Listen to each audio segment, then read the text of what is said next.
In today's mental health check, did you wake up feeling brave or courageous? Were you ready to take a chance at something new, take a risk today? Before you answer that, you might want to listen to what our next guest has to say. She says people often avoid taking risks because of fear, and that fear can create a gap between where you are and where you want to be. Joining us now is Margie Warrell. She is a leadership coach and author of The Courage Gap: 5 Steps to Braver Action. Thank you so much for being with us. It is great to be with you. So let's start with the title, The Courage Gap. What is it? We all have moments where there's something we know we should do and yet we hold back from doing it. And our natural self-protective instincts often keep us hesitating, procrastinating, waiting for the perfect time, waiting till we know we can't fail.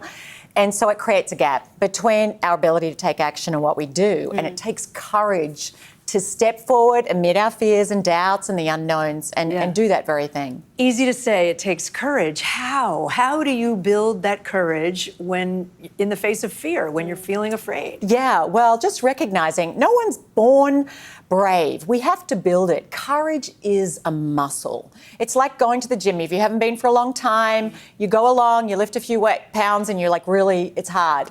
But when we do things regularly, it gets easier. We get more comfortable being uncomfortable. And so the first thing we need to do is to recognize that fear is an emotion. And so taking courage is a decision. It's not, don't wait till you feel brave. So I talk about practicing the one brave minute rule, tongue twister. That is, just give yourself permission to be brave for a minute. Just do something for 1 minute. You know, just 1 minute. Something hard.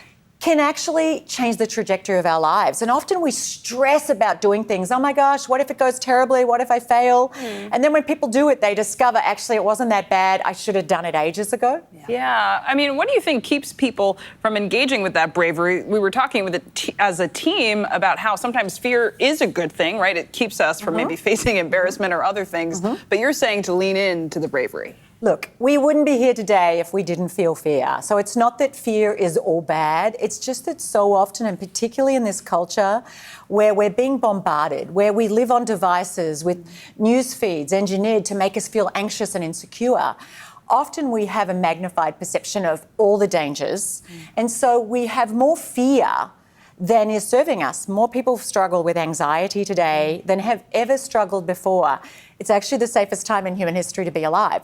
So we've got to learn to manage and regulate our fear and ask yourself, you know, is this fear serving me? Play the tape forward. If I stick with this course of action, am I going to end up in a better place?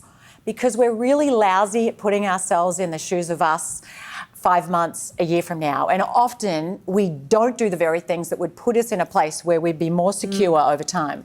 What about kids? Is there a way as parents to kind of, or any of us, to teach the children around us You what bet. you're saying? You bet. Absolutely. I have 4 kids myself.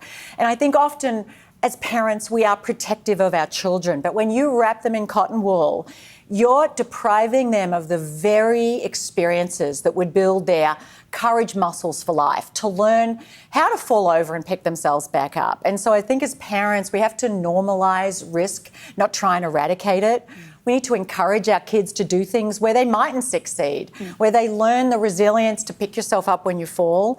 And obviously as parents, we need to be role modeling that. You can't tell your kids go out there and do something and be brave and have a growth mindset if you haven't done that, you know, since 1978. Right. No, I love that. And I love that you say, what, one minute of courage a day can go far. That was your expression. So it's so good. Margie Warrell, thanks for your time. Appreciate it. Great to be with you both. There is much more news ahead. You are watching NBC News Daily.